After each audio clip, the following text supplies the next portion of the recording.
now they have their export is increased because their system has improved. They have now GFSI certification, international certifications.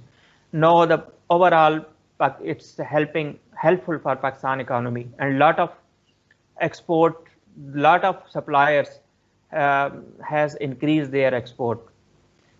So another best practice I would like to mention regarding the collaborative approach across the industry, across the government regulatory bodies and academia. So like is the today webinar is the one example. So industry, regulatory and academia should work together, and collaborations will enhance food safety. So this is one example I would like to share. So just a couple of years ago, we have initiated a food safety internship program for the food safety professional. So like 50 plus interns from the food safety professional were selected, and then got training from the best plant where GFSI certification was already there, HACCP was already there. So they learn about from in 1 to 2 months they learn practically, and through the practical workshop we have arranged practical workshops for their auditing on the food safety system and HACCP and GFSI system. So after that they have 3 to 4 months they work with the different suppliers where we needed the system improvement and the system implementation. And it was really tremendous food safety improvement and a lot of benefits as a win-win situation for students. They got exposure, and they got later they got a very good job on basis of that exposure. And industry has got a lot of food safety improvement and covering the gaps by these resources. And university has also got that the practical exposure while working with the industry and PepsiCo. So this is one example I would, and then as we have realized that this soft skill training and soft leadership training and managerial skill is a big gap nowadays in the university. So now, as you people have observed that the PepsiCo has launched another program with the help of Amal Academy to develop that program. A lot of students in every year are getting that benefit from this. I think that other companies could also use this approach to develop the overall capability across the academia. Then we need capacity building across the country, because now we have to use a lot of testing resources from the external lab, from Eurofin, from the France, and from the other side.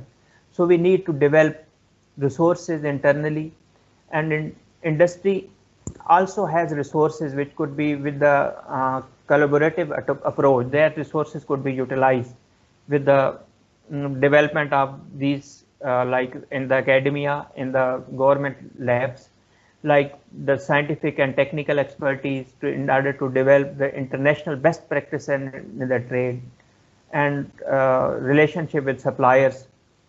And we can connect subject matter experts from substantial exchange knowledge across the academia, across the other institutes. And then we could work on the improving lab capacity as well, like ISSO 17000 accreditation, and other credible labs we need to develop, especially for the food authorities. It's very much needed nowadays. And then how the regulatory bodies work. Actually, at the start, regulatory bodies should play a supportive role instead of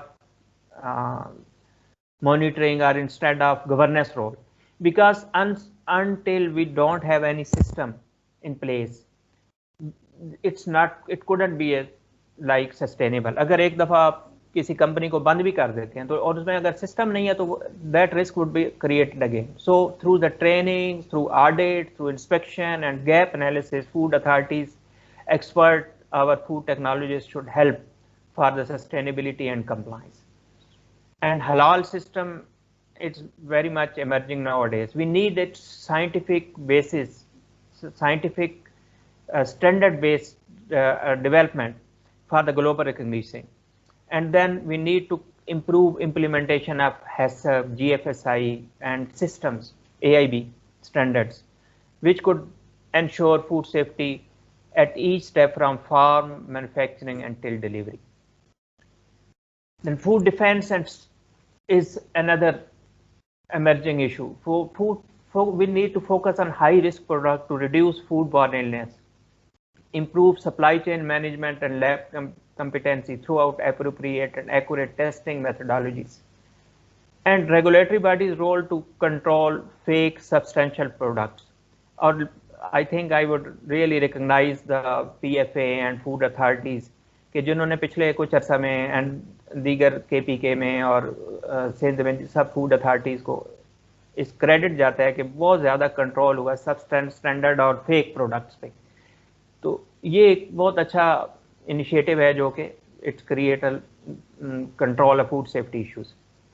for future challenge we need to focus on genetically modified foods, non-halal sourcing issues, allergens, and then terrorism threats. So we need a lot of work over these areas.